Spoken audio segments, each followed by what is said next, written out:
Hello everyone, let's have a look at our another hairstyle. This type of the hairstyle is best suitable for those which have long hair. I'm just taking the half portion of my hair and I'm tying it up using a rubber band, as you can see. Then I'm just pulling it from inside towards the outward direction, and then again I'm going to place a rubber band. See how I'm going to just build this cute little hairstyle. It will turn into a cute tiny bun, but that will be placed around the high pony. This is so cute and easy, just decorate it with some fancy pins.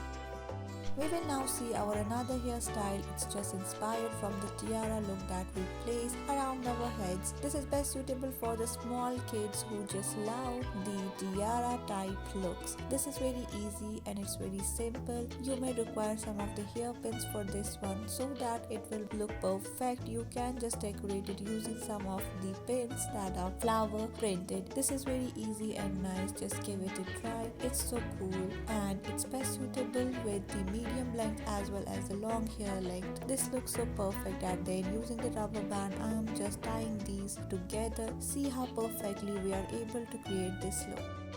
Our next hairstyle is the simplest of all. We are just trying to make a simple high pony. For this I am making the two divisions of the hair, and the upper division I am tying up using a rubber band, and it will look so perfect and they go best suited for the long hair length decorated with some pins.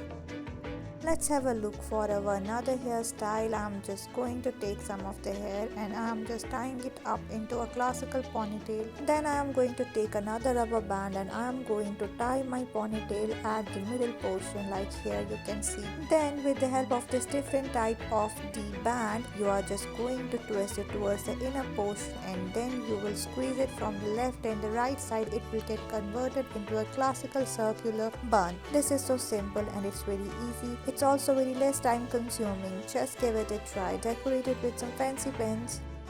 Let's come to our next hairdo. First I am taking my hair, I am just combing it and trying to make a high ponytail, as you can see. Once I have made the ponytail, now it's time to make the braid out of the ponytail. You just have to make some of the twists and the turns, but that too perfectly. See how I am doing it. You can pause the video so that you don't get confused at any particular step. Once you have given the twist, you just have to roll it and then tie it up using a big giant fancy pin. You can use any other color and any other design. I found this one will complement my dress, so I'm using this. Thank you for watching our videos. Stay tuned.